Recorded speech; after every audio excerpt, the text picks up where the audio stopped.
నమస్తే న్యూస్ 24 తెలుగుకు స్వాగతం. వార్తల్లోని ముఖ్యాంశాలు ఇప్పుడు చూద్దాం. దర్శి పట్టణంలో చేపట్టిన వైఎస్ఆర్ ఆసరా కార్యక్రమంలో ముఖ్య అతిథులుగా ప్రకాశం జిల్లా ZP chairman Buchepalli Venkatayamma, YCP Darsi incharge Buchepalli Sivaprasad రెడ్డిలు పాల్గొన్నారు. సీఎం జగన్మోహన్ రెడ్డి హయాంలో మహిళలకు అన్ని విధాలుగా న్యాయం జరిగిందని, మళ్లీ జగన్ను ముఖ్యమంత్రిని చేసుకోవాలన్నారు. అర్హులైన వారికి నిధులు పంపిణీ చేశారు. ఈ కార్యక్రమంలో అధికారులు, మహిళలు, పార్టీ నాయకులు, కార్యకర్తలు పాల్గొన్నారు.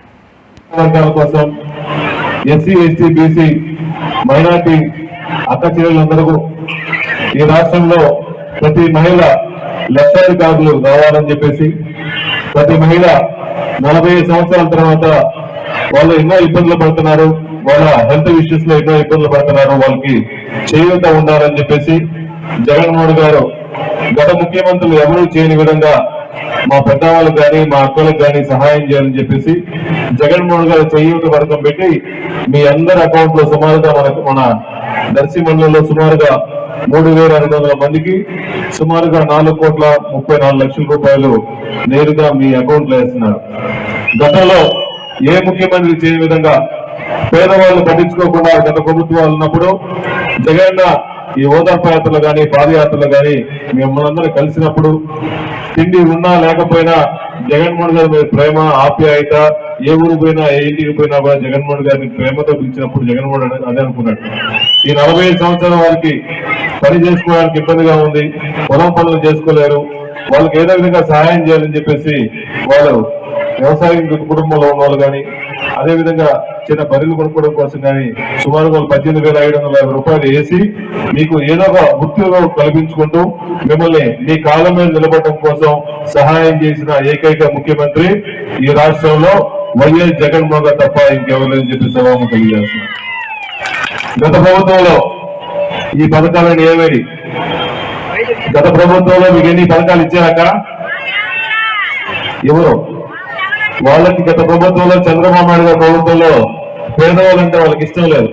వాళ్ళ కార్యకర్తలు వాళ్ళు జోబులు నింపుకోవడం కోసం అన్ని వర్కులు పెట్టేసుకొని వాళ్ళు పొట్టలు నింపుకున్నారు తప్ప పేదవాళ్ళ పొట్టని ఎప్పుడు చూడాల. జగన్మోహన్ గారు పేదవాళ్ళ పొట్టలను నింపుకోవడం కోసం వాళ్ళు నింపాలని చెప్పేసి సుమారుగా 18,500 రూపాయలు, సుమారుగా 1,00,000 పైచీల వరకు ఈ 4 సంవత్సరాల మీద మీ అకౌంట్ లో డబ్బులు వేసి మీ అందరికీ అన్ని విధాలుగా పోషణ మీద ఇబ్బంది లేకుండా చేసుకోవడం కోసం కృషి చేస్తారంటే ఈ రాష్ట్రంలో పేద ప్రజల మీద జగన్మోహన్ గారికి ఈ 45 సంవత్సరాల నుంచి 60 సంవత్సరాల్లో పెద్దలందరికీ సహాయం చేయాలని చెప్పేసి జగన్మోహన్ గారు ఈ పథకాలు పెట్టారు.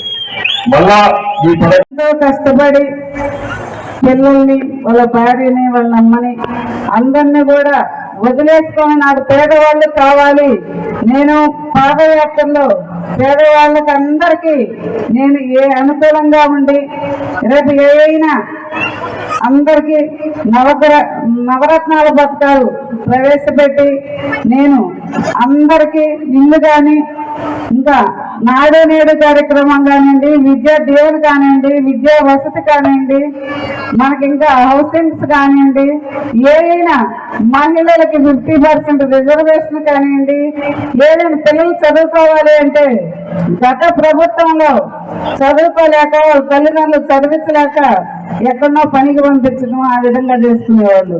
ఇప్పుడు మన ముఖ్యమంత్రి వచ్చిన తర్వాత ప్రతి పిల్లలు చదువుకోవాలని మన ముఖ్యమంత్రి జగన్మోహన్ రెడ్డి గారి ఉద్దేశం. ఏది ఎల్కేజీ నుంచి వాళ్ళు ఎంత దూరం చదివినా నేను చదివించడానికి సిద్ధంగా ఉన్నాను అని ముఖ్యమంత్రి పదే చెబుతున్నారు. వాళ్ళు చదువుకొని